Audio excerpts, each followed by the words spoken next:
আসসালামু আলাইকুম রহমতুল্লাহ। কেমন আছে এইচএসসি 25 এবং 26 ব্যাচের স্টুডেন্টরা? তোমরা যারা এখনও আইসিটিতে দুর্বল বা আইসিটি নিয়ে ভয়ে আছো, তাদের জন্যই 52 বাংলা আইসিটি এই কোর্সটি যদি তোমরা প্রথম থেকে সিরিয়ালি করতে থাকো, তাহলে ইনশাল্লাহ আইসিটির ভয় কেটে যাবে। তাহলে শুরু করা যাক আজকে এই কোর্সটি।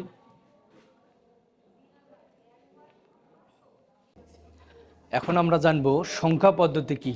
তাহলে সংখ্যা পদ্ধতি হচ্ছে কোনো সংখ্যা লেখা বা প্রকাশ করার পদ্ধতিকেই বলা হয় সংখ্যা পদ্ধতি। প্রাচীনকালে তো সংখ্যা আবিষ্কার ছিল না। আগের যে পূর্বের প্রাচীনকালের মানুষ, তারা গণনা করত আঙ্গুলের সাহায্যে, বিভিন্ন পাথর, নুড়ি পাথরের সাহায্যে বা টালি চিহ্নের সাহায্যে। এখন তো সংখ্যা আবিষ্কার হয়েছে, তাহলে এই সংখ্যা টালি দিয়ে বা আঙ্গুলের মাধ্যমে গণনা করে বা লিখে যেভাবেই লেখা হোক, এই সম্পূর্ণ লেখার সিস্টেমটাকেই বলা হয় নাম্বার সিস্টেম বা সংখ্যা পদ্ধতি। এই সংখ্যা পদ্ধতি প্রধানত দুই প্রকার, একটা নন পজিশনাল বা অস্থানিক সংখ্যা পদ্ধতি, আর পজিশনাল বা স্থানিক সংখ্যা পদ্ধতি। তাহলে প্রথমে আমরা দেখব যে নন পজিশনাল সংখ্যা পদ্ধতি কি। তাহলে নন পজিশনাল সংখ্যা পদ্ধতি হচ্ছে যে সংখ্যাগুলোর কোনো স্থানীয় মান নেই বা যে সংখ্যাগুলো স্থানীয় মান বের করা যায় না, তাদেরকে বলা হয় নন পজিশনাল বা অস্থানিক সংখ্যা পদ্ধতি। এই নন পজিশনাল বা অস্থানিক সংখ্যা পদ্ধতির মধ্যে আছে রোমান, যেগুলো আমরা ছোটোবেলা থেকে ব্যবহার করেছি। রোমান সংখ্যা, এই রোমান সংখ্যাগুলোর কোনো স্থানীয় মান বের করা যায় না, এগুলোকে বলা হয় নন পজিশনাল। এছাড়াও যদি আমরা আরও দেখি যে মায়ান সংখ্যা পদ্ধতি, এই মায়ান সংখ্যা পদ্ধতি ডট, একটা ডট দ্বারা 1, দুইটা ডট দ্বারা 2, তিনটা ডট দ্বারা 3, এই যে এখানে যে সংখ্যাগুলো দেখতে পাচ্ছ, এই সংখ্যাগুলোকে বলা হয় মায়ান সংখ্যা পদ্ধতি।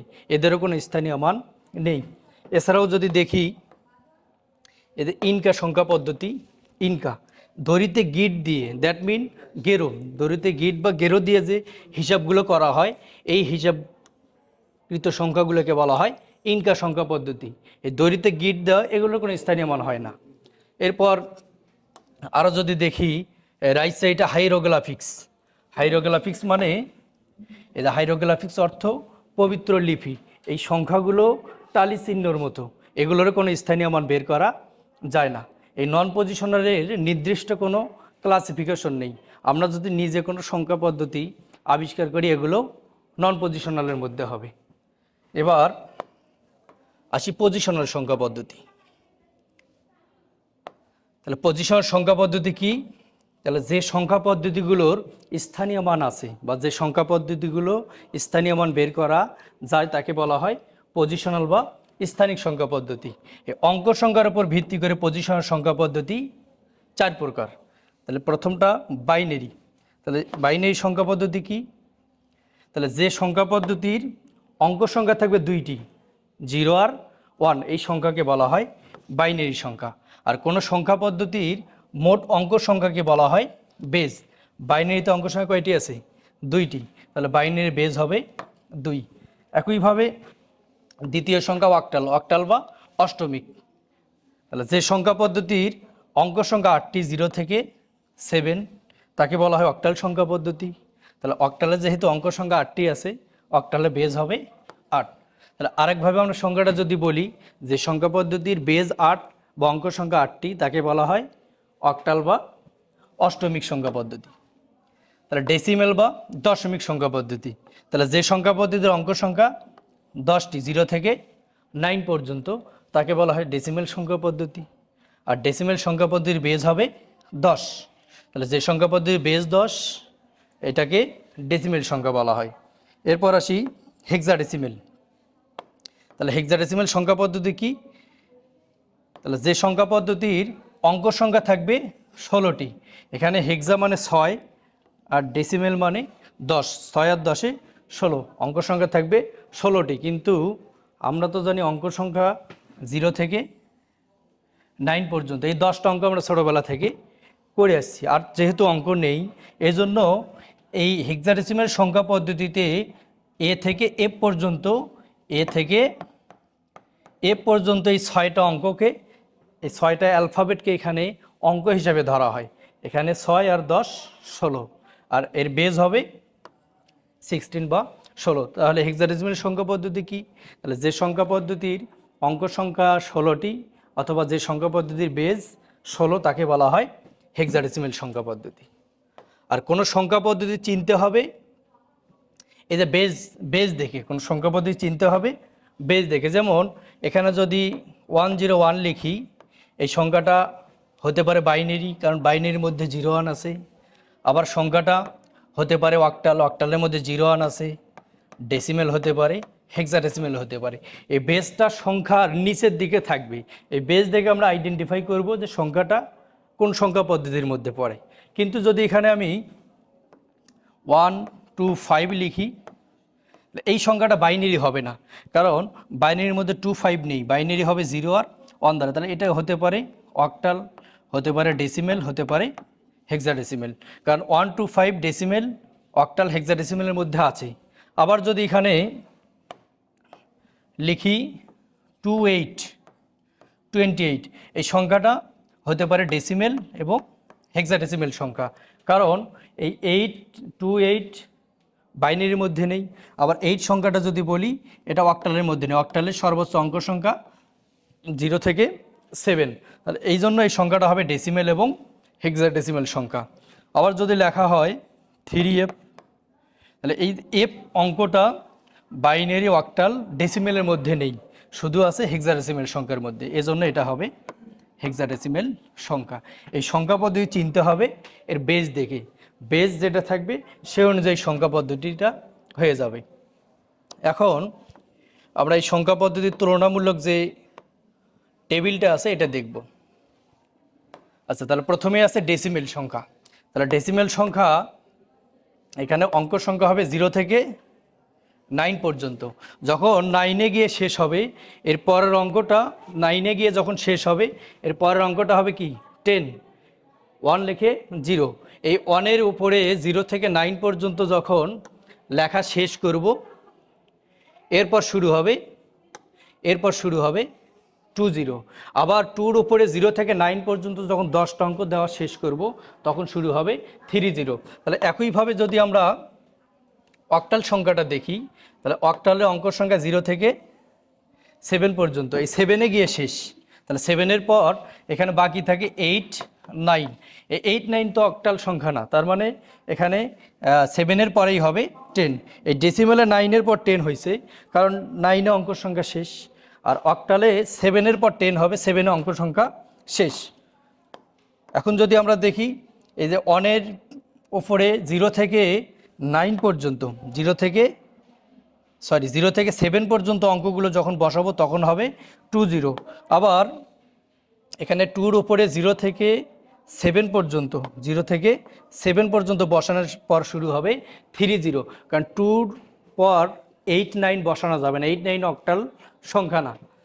একইভাবে এখানে যদি আমরা পরবর্তী অঙ্কগুলোও দেখি, যে 3, 7-এর পর হবে 40, 4, 7-এর পর হবে 50, এভাবে চলতে থাকবে। এখন যদি আমরা হেক্সাডেসিমেল লিস্টটা দেখি, হেক্সাডেসিমেল অঙ্ক সংখ্যা এই 0 থেকে, হেক্সাডেসিমেল অঙ্ক সংখ্যা হবে 0 থেকে এফ পর্যন্ত, 0 থেকে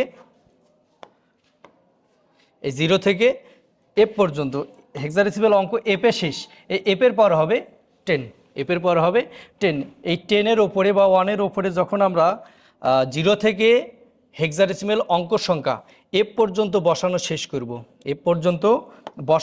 করব, তখন হবে 20। আবার 2-র উপরে যখন 0 থেকে এফ পর্যন্ত, অর্থাৎ 20 থেকে শুরু করে পর্যায়ক্রমে 2f পর্যন্ত যখন বসানো শেষ করব, তখন হবে 30। আবার 3-র উপরে যখন 0 থেকে এফ পর্যন্ত বসানো শেষ করব, তখন হবে 40। এইভাবে হেক্সাডেসিমেল লিস্টটা চলতে থাকবে। এই সিকোয়েন্স আকারে যদি দেখি, এই বাইনারি আর ডেসিমেল সংখ্যার সিকোয়েন্স আকারে আসবে না, এটা আসতে পারে অক্টাল এবং হেক্সাডেসিমেল সংখ্যা। এই সিকোয়েন্সটা আমরা মনে রাখব। যদি বলা হয় যে 4f-এর পর হেক্সাডেসিমেল কত হবে 50, 5f-এর পর কত হবে 60, 6f-এর পর 70, এইভাবে চলতে থাকবে। এবার এই হলো সংখ্যা পদ্ধতির তুলনামূলক লিস্ট। এখন যদি আমরা দেখি বাইনারি অঙ্ক, বাইনারি ডিজিট 0 আর 1, বাইনারি ডিজিট হবে 0 আর 1। এই 0 পর হবে অন 0, কারণ বাইনারিতে 2 থেকে 8 পর্যন্ত 9 পর্যন্ত অঙ্কগুলো বাইনারি অঙ্ক হবে না। এই 10 পর হবে 11, এই 1 পর হবে 100, কারণ 12 থেকে 99 পর্যন্ত অঙ্কগুলো বাইনারি হবে না। বাইনারি অঙ্কগুলো তৈরি হবে 0 আর 1 দ্বারা। পর্যায়ক্রমে বাইনারি সংখ্যা এইভাবে চলতেই থাকবে। পরীক্ষার জন্য আমরা মনে রাখবো শুধু অক্টাল আর হেক্সাডেসিমেল লিস্টটা, আগের সংখ্যা এবং পূর্বের সংখ্যা। এবার দেখব র্যাডিক্স পয়েন্ট। এবার আসি র্যাডিক্স পয়েন্ট। তা র্যাডিক্স পয়েন্ট মানে হচ্ছে মূল বিন্দু। র্যাডিক্স পয়েন্ট মানে মূল বিন্দু। তাহলে প্রথমেই জানি যে র্যাডিক্স পয়েন্টটা মূলত কি। তাহলে পূর্ণাংশ এবং ভগ্নাংশের মাঝে যে বিন্দু বসে, অথবা যে বিন্দু দ্বারা পূর্ণাংশ ভগ্নাংশ আলাদা করা হয় তাকে বলা হয় র্যাডিক্স পয়েন্ট বা মূল বিন্দু। এই যে এখানে আমরা যেটা দেখতে পাচ্ছি পয়েন্ট, এই পয়েন্টটাকে বলা হয় র্যাডিক্স পয়েন্ট। এই পয়েন্টের আগে যে অংশটা থাকে, পয়েন্টের আগে যে অংশটা থাকবে এটাকে বলা হয় ইন্টিজার বা পূর্ণাংশ, আর পয়েন্টের পরে যে অংশটা থাকবে এটাকে বলা হয় ফ্র্যাকশন বা ভগ্নাংশ। এখান থেকে র্যাডিক্স পয়েন্টের সংজ্ঞাটা বলতে পারবো যে পূর্ণাংশ এবং ভগ্নাংশের মাঝের বিন্দু র্যাডিক্স পয়েন্ট, অথবা যে বিন্দু দ্বারা পূর্ণাংশ ভগ্নাংশ আলাদা করা হয় তাকেই বলা হয় র্যাডিক্স পয়েন্ট বা মূল বিন্দু। যেহেতু সম্পূর্ণ সংখ্যাটার মধ্যে পূর্ণাংশের মানটাই বড়, এ কারণে পূর্ণাংশটাকে বলা হয় এমএসবি বা এমএসডি, মোস্ট সিগনিফিকেন্ট বিট বা মোস্ট সিগনিফিকেন্ট ডিজিট। আর ভগ্নাংশের মানটা যেহেতু ছোট, এটাকে বলা হয় লেস্ট সিগনিফিকেন্ট বিট বা লেস্ট সিগনিফিকেন্ট ডিজিট। এখানে বিট মানেও অঙ্ক, ডিজিট মানেও অঙ্ক, এই জন্য বিউ বলা যাবে, ডিউ বলা যাবে। বাইনারির ক্ষেত্রে আমরা বি ধরে নেব, কারণ বাইনারি অঙ্কগুলোকে বলা হয় বিট, আর অন্যান্য যে কোনো সংখ্যা পদ্ধতির ক্ষেত্রে আমরা ডি ধরে নেব, ডিজিট। এখন যদি বলা হয় যে 2735, এই সংখ্যাটিতে এমএসবির মান কোনটা, মোস্ট সিগনিফিকেন্ট বিট, অর্থাৎ সবচেয়ে বড় অঙ্ক কোনটি। আর সবচেয়ে বড় অঙ্ক হবে এটার ক্ষেত্রে, সবচেয়ে বড় অঙ্ক হবে 2। এটার ক্ষেত্রে সবচেয়ে বড় অঙ্ক হবে 2, আর সবচেয়ে ছোট অঙ্ক হবে 5। কেন? কারণ এটা হবে একক। এরপর যদি ডান দিকে আসি, দশক, শতক, হাজার, তাহলে এই 2টার মান হবে এমএস ডি, আর 5টার মান হবে এমএস বি। সরি, এখানে যদি বি লিখি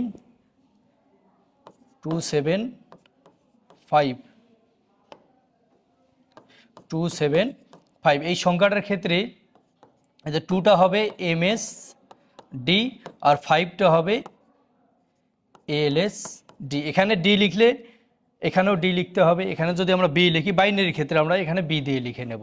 এই হলো র্যাডিক্স পয়েন্ট। র্যাডিক্স পয়েন্ট শুধু ব্যবহার হবে পজিশনাল সংখ্যা পদ্ধতির মধ্যে। র্যাডিক্স পয়েন্ট ব্যবহার হবে পজিশনাল সংখ্যা পদ্ধতির মধ্যে।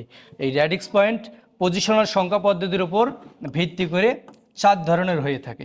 1 নম্বর binary radix point, octal radix point, decimal radix point এবং hexadecimal radix point. Binary radix পয়েন্টটা কি? যেমন এখানে 101.11, এটা একটা বাইনারি সংখ্যা। এই বাইনারি সংখ্যার মাঝে যে বিন্দুটা আমরা ব্যবহার করি এটাকে বলা হয় বাইনারি র্যাডিক্স পয়েন্ট বা বাইনারি বিন্দু। আবার অক্টাল র্যাডিক্স পয়েন্ট, অক্টাল সংখ্যার মাঝে, যেমন 75.24, এটা একটা অক্টাল সংখ্যা, বেস দেখে আমরা চিনব। তাহলে এই যে অক্টাল সংখ্যার মাঝে যে বিন্দুটা ব্যবহার হবে এটাকে বলা হয় অক্টাল র্যাডিক্স পয়েন্ট বা অক্টাল সংখ্যা। একইভাবে ডেসিমেল সংখ্যা 958, ডেসিমেল সংখ্যা এখানে 9587, এটা যদি ডেসিমেল সংখ্যা হয়, এই ডেসিমেল সংখ্যার মাঝের বিন্দুটাকে বলা হয় ডেসিমেল র্যাডিক্স পয়েন্ট বা ডেসিমেল বিন্দু। একইভাবে হেক্সাডেসিমেল যদি সংখ্যা ধরি, হেক্সাডেসিমেল 5F.3D, এই যে হেক্সাডেসিমেল সংখ্যার মাঝে যে বিন্দুটা এটাকে বলা হয় হেক্সাডেসিমেল র্যাডিক্স পয়েন্ট বা হেক্সাডেসিমেল বিন্দু। এই র্যাডিক্স পয়েন্ট নন পজিশনাল সংখ্যা পদ্ধতির মধ্যে ব্যবহার করা যাবে না। র্যাডিক্স পয়েন্ট বসবে শুধু পজিশনাল সংখ্যা পদ্ধতির মধ্যে। পজিশনাল সংখ্যা পদ্ধতি যেহেতু 4 প্রকার, এই র্যাডিক্স পয়েন্টও 4 প্রকার। বাইনারি র্যাডিক্স পয়েন্ট, বাইনারি সংখ্যার পূর্ণাংশ ভগ্নাংশের মাঝের বিন্দু বাইনারি র্যাডিক্স পয়েন্ট। অক্টাল সংখ্যার পূর্ণাংশ ভগ্নাংশের মাঝের বিন্দু অক্টাল র্যাডিক্স পয়েন্ট। ডেসিমেল সংখ্যার পূর্ণাংশ ভগ্নাংশের মাঝের বিন্দু ডেসিমেল রেডিক্স পয়েন্ট, আর হেক্সাডেসিমেল সংখ্যার পূর্ণাংশ ভগ্নাংশের মাঝের বিন্দু হেক্সাডেসিমেল রেডিক্স পয়েন্ট। এই ছিল আজকের আলোচনা।